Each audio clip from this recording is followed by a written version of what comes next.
Bonjour!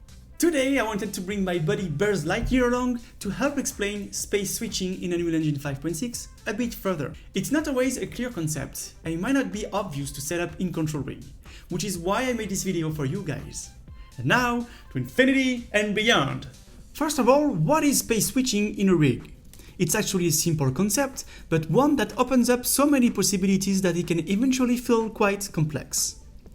In a rig, everything is structured using a specific hierarchy. For example, if you take this spine 03 control, you will see in the outliner that it's parented to spine 02. That means I can move the spine 03 control individually, but as soon as I move the parents, spine 02, it will follow along accordingly. Space switching allows you to change that parent dynamically, on the fly, to any other control you want. It's as simple as that. So if you choose an IK arm L as a new parent, the spine control will now follow it instead. It's a rough example, but you can imagine how much more powerful this becomes in more advanced setups. Like having IKs following the pelvis control, for instance, or bring back the root control near the character. By default, IK arms tend to stay locked in place like that. But with space switching, you can easily reassign them to follow any other control in the rig. As you can imagine, this gives animators a ton of flexibility. So, how do you set that up in Unreal? There are several ways to implement the logic, either using built-in engine features or through the control rig graph. But in the end, everything is controlled and used through animation mode. Let's start with the most efficient solution. If you bring your character and the control rig into the sequencer and then select the control rig track, you'll enter animation mode. Here in the Spaces tab, you'll see all the variable space for each control. By default, any control is manipulated in parent space, meaning it follows the hierarchy you've set up in your rig. That's the behavior I showed at the beginning of the video. The other default option is world space, which allows any control to follow the world instead of its parents. This alone can be super useful in many animation scenarios. For example, if you take the I-board control and switch it to world space, it effectively locks its position in the world without any complex setup. In addition to these two default spaces, you can add any other you need. It's really simple. Just click on the plus icon and select the new space you want to add. Let's say you take the IK arm control and set the pelvis as its new space. Once that's done, you can switch to the new space either by selecting it from the list or using the tab shortcuts for quicker access. Now, if you move the pelvis control, you'll see a clear difference in behavior compared to the right IK arm control, which is still in its original space. And just like that, with this straightforward workflow, you can start using space switching in Unreal easily and effectively. One important thing to keep in mind is that you can key all your space switch changes and manage them over time.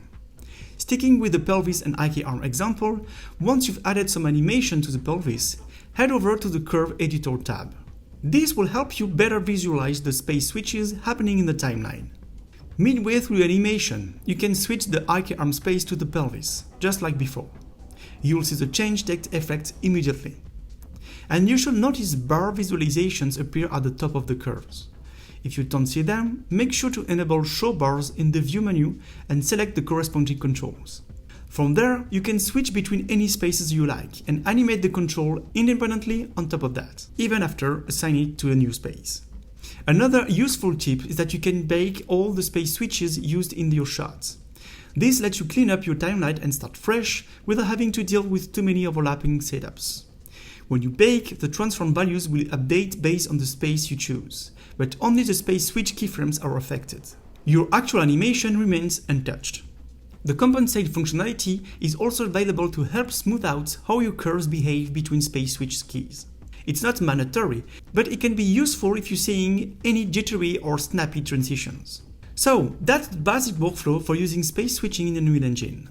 But now I'd like to go a bit deeper and show you a few more advanced tricks. For example, you can predefine some spaces in advance for your animators. That's exactly what you will see when working with MetaHumans or Mani, for instance.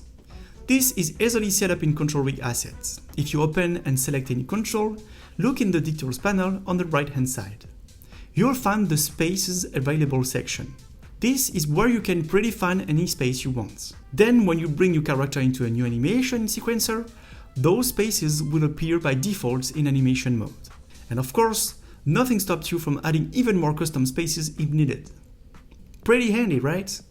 And last but not least, you can handle all of this directly through the graph. Inside the dynamic hierarchy section of the node library, you'll find the add space node. Drop it into the construction event, and from there, you can define new spaces directly through the graph. You choose which control will act as a child and specify one or more controls to serve as parents.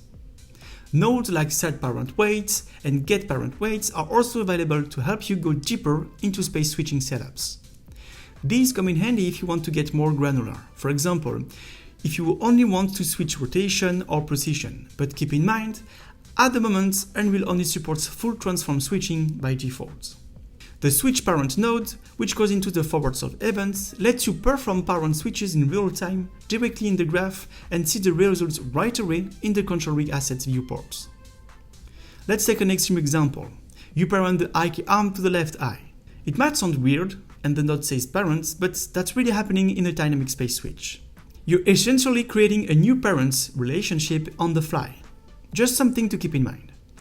So now if you move the eye control, it affects the left eye key arm. And you also see the updated hierarchy reflected in the tree view. You can even drive this setup using an animation channel and a branch node to build more complex, hard-coded dynamic hierarchy systems through the graph. You can also visualize the available spaces on any control by right-clicking in the viewports and selecting space switching, or just hit the tab shortcut to switch between them quickly. To quickly recap everything, all space switch management is handled through animation mode. You've got two default spaces, parent and world, and you can add more using the plus icon. You can also key and bake your space switches at any time, which gives you clean, non-destructive animation.